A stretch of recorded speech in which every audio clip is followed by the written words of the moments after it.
আল্লাহু আল্লাহ।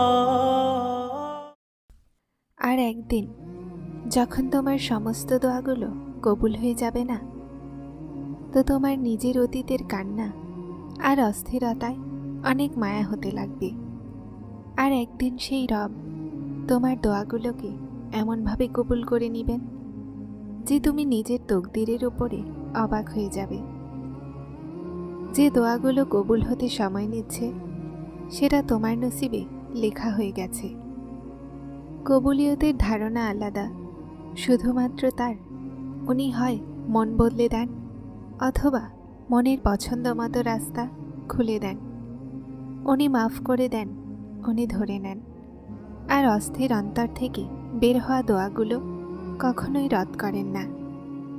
যেমন সেই রব সেজদার প্রথমে তোমাকে দোয়া করতে শেখান, সেভাবেই তিনি তোমার চাওয়ার আগে কবুলিয়তের উসিলা বানান। আল্লাহ তার মর্জি মোতাবেক তোমার নসিব লিখে ফেলেছেন, কিন্তু হতে পারে তোমার চাওয়ার পাতায় আল্লাহ এটা লিখে রেখেছেন, আমারও সেটাই চাওয়া যা তোমার চাওয়া। তাহাজ্জুদ নসিবওয়ালাদের নসিব হয়, আর নসিবকে বদলানোর ক্ষমতা রাখে। দোয়াগুলো কবুলিয়তের প্রমাণ দেওয়ার জন্য বানানো হয়েছে। দোয়াগুলো অসম্ভব থেকে সম্ভব করার উসিলা বের করার জন্য বানানো হয়েছে। দোয়াগুলো আল্লাহ তোমাকে গুণের মাধ্যমে দেওয়ার জন্য বানিয়েছেন।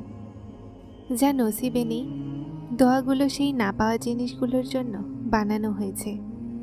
আল্লাহ তোমার সাথে আছেন, আর তিনি সব সময় তোমার সাথে থাকবেন। যদি উসিলা সেখান থেকে তৈরি হলো না যেখান থেকে তুমি ভেবে রেখেছিলে, তাহলে বিশ্বাস রাখো যে এখন উসিলা সেখান থেকে তৈরি হবে যেখান থেকে কেউই কল্পনাও করতে পারেনি।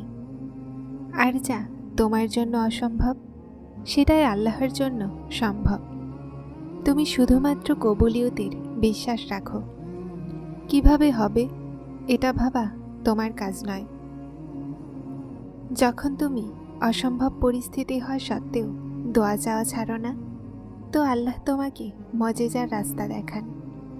হোক পুরো দুনিয়া এক হয়ে তোমাকে হতাশার দিকে ঠেলে দিক, তখনও যদি তুমি আল্লাহর ওপরে দৃঢ় বিশ্বাস রাখো, তো তোমার জন্য আল্লাহর গায়েব থেকে উসিলা বানান। আল্লাহ বলেন, কেউ আছে যাওয়ার, চাইবে আমার কাছে আর আমি দিব। তাহলে জেনে রাখো, তাহাজ্জুদ আল্লাহর থেকে কোন বলানোর সুপারিশ করে।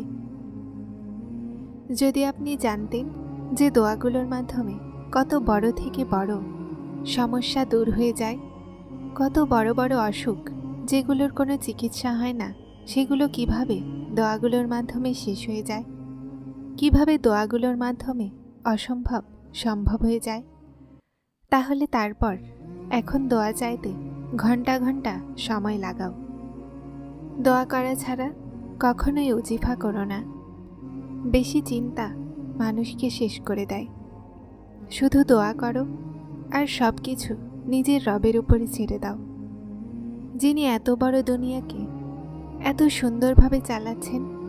তো তিনি কি তোমাকে দেখতে পাচ্ছেন না? উনি কি তোমার জীবন এমন রঙহীন অসহায় করে ছেড়ে দিবেন? শুধু তোমার রবের উপরে দৃঢ় বিশ্বাস রাখো। ইনশাআল্লাহ উনি তোমার জীবনেও তোমার পছন্দের রং ভরে দিবেন।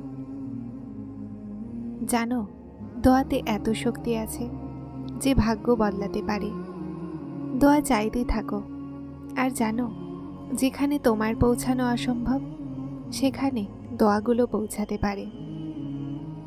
চলছ মঞ্জিল ছাড়া যেই রাস্তাতে তুমি শান্তি রাখো, তুমি তার রহমতের ইশারা পেতে চলেছ।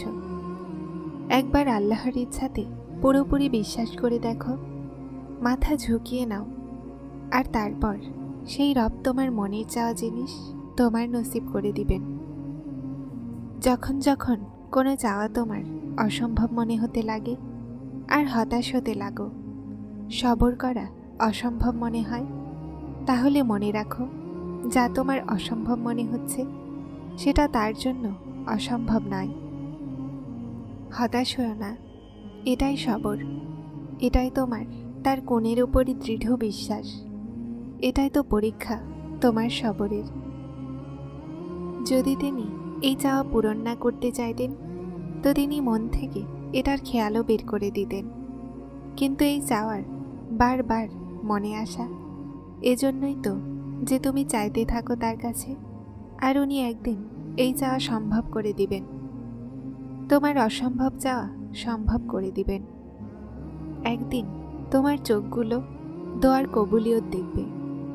বিশ্বাস রাখো তার ওপরে। তকদির আর ভাগ্যের চেয়ে বেশি শক্তি দোয়াতে থাকে, যা আরশকেও নড়িয়ে দিতে পারে। দোয়া সেই ক্ষমতা রাখে যে যা আপনার নসিবে নেই সেটাকেও আপনার নসিবে দিতে পারে। আর যদি আপনার মনে হয় যে কোনো জিনিস তকদিরে লেখা নেই, তো তারপরও দোয়া করা উচিত, কেননা তকদিরের সামনে আমরা নিরুপায়। তকদির লিখনেওয়ালা নয়। যারা চ্যানেলটিতে নতুন এসেছেন তারা সাবস্ক্রাইব করে হেদায়েতের সাথে থাকুন। আসসালামু আলাইকুম।